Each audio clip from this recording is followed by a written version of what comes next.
వాళ్ళు ఏ విధంగా చేయాలో అవన్నీ చేపించి కనీస అవసరాలు ఏవైతే ఉన్నాయో, పౌర సదుపాయాలు ఏవైతే ఉన్నాయో ఇవన్నీ కూడా బాగా చేయడం కోసం ముందుకు పోతాం. ఆ రోజు మేము ఈ సేవా సెంటర్లు పెట్టాం. ఈ సేవా సెంటర్ పెట్టి మీరు ఎక్కడ హైదరాబాద్లో వేరే దగ్గర పోకుండా ఇంటర్నెట్ ద్వారా మీ ఇంటి దగ్గర ఈ సేవా సెంటర్లో మీరు అన్ని పౌర సదుపాయాలన్నీ కూడా ఏది చేయాలన్నా, కరెంటు బిల్లు కట్టాలన్నా, లేకపోతే ట్యాక్సెస్ కట్టాలన్నా, లేకపోతే ఏదైనా ఇంకోటి మీరు వాటర్ బిల్ కట్టాలన్నా, టెలిఫోన్ ఛార్జెస్ కట్టాలన్నా కట్టే పరిస్థితి తీసుకొచ్చాం. ఈరోజు అవన్నీ కూడా పోయినాయి.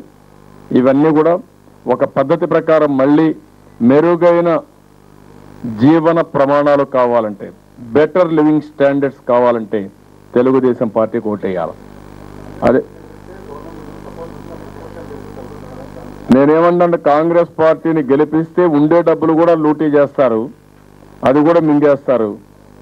ఈరోజు ఇదే డబ్బులతో తెలుగుదేశం పార్టీ ఉన్నప్పుడు రోడ్లన్నీ బ్రహ్మాండంగా క్లీన్గా ఉన్నాయి. ఎవడైనా సరే రోడ్డు మీద ఒక కాగితం వేయాలంటే భయపడేవారు. ఇంకో పక్క డ్రింకింగ్ వాటర్ పర్ఫెక్ట్గా సరఫరా చేయగలిగాం. డ్రైన్స్ అన్నీ కూడా సంవత్సరానికి ఒక టైం షెడ్యూల్ పెట్టుకొని ఎక్కడికక్కడ క్లీన్ చేయించి, ఇప్పుడు కూడా మీరు చూస్తే నేను ఆ రోజు రోడ్డు మీద పోయే చెత్తంతా డ్రైన్స్ వేస్తారని నేను ఆ రోజు మెష్ కట్టించాను. మీరు ఇప్పుడు కూడా చూసుకోండి, పోయేసి అన్ని నలల మీద మెయిన్ రోడ్ల పక్కనంతా కూడా ఆ మెష్ వేస్తే రోడ్డు క్లీన్ చేసి నాళాలు వేయకుండా అవన్నీ కూడా కంట్రోల్ చేశాం. అంటే చాలా వినూత్నంగా ఆ రోజు పోయేసి ఎక్కడికక్కడ చెట్లు పెట్టి చాలా చేశాం. కొన్ని లక్షల చెట్లు పెట్టాం, అవన్నీ పోయినాయి. ఈరోజు 1 డే 1 లక్ష చెట్లు పెట్టాం అర్బన్ డెవలప్మెంట్ అథారిటీ ద్వారా. కాబట్టి ఇవన్నీ కూడా వచ్చాయి. చాలా గణనీయమైన పరిస్థితి ఉంది. హైదరాబాద్ నగరం ఒక true reflection of state and country.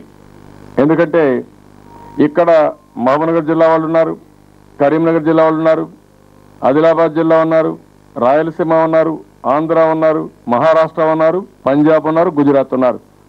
అంటే దేశం మొత్తం తెలుగుదేశం పార్టీ ఎంప్లాయ్మెంట్ ఇవన్నీ బాగా ఐటీ అన్ని ప్రమోట్ చేసిన తర్వాత చాలా మంది వచ్చి ఇక్కడ ఉద్యోగాల్లో సెటిల్ అయిన ఉన్నారు. దేశం మొత్తం వచ్చారు, మన రాష్ట్రం నుంచి వచ్చారు. ఎవరైతే హైదరాబాద్కు వచ్చి సెటిల్ అయ్యారో వాళ్ళందరినీ కాపాడే బాధ్యత, ప్రొటెక్ట్ చేసే బాధ్యత తెలుగుదేశం పార్టీ తీసుకుంటాం. We're very clear. ఈరోజు మన వాళ్ళు అమెరికాకి వెళ్ళారు, ఐటీ మేము ప్రమోట్ చేశాం, మేము గర్వపడుతున్నాం. ఆ రోజు నేను ఒకటే చెప్పాను, ఆత్మవిశ్వాసంతో తెలుగువారు కానీ ముందుకు పోతే ప్రపంచాన్ని జయించవచ్చు. మీరు బాగా ముందుకెళ్ళండి.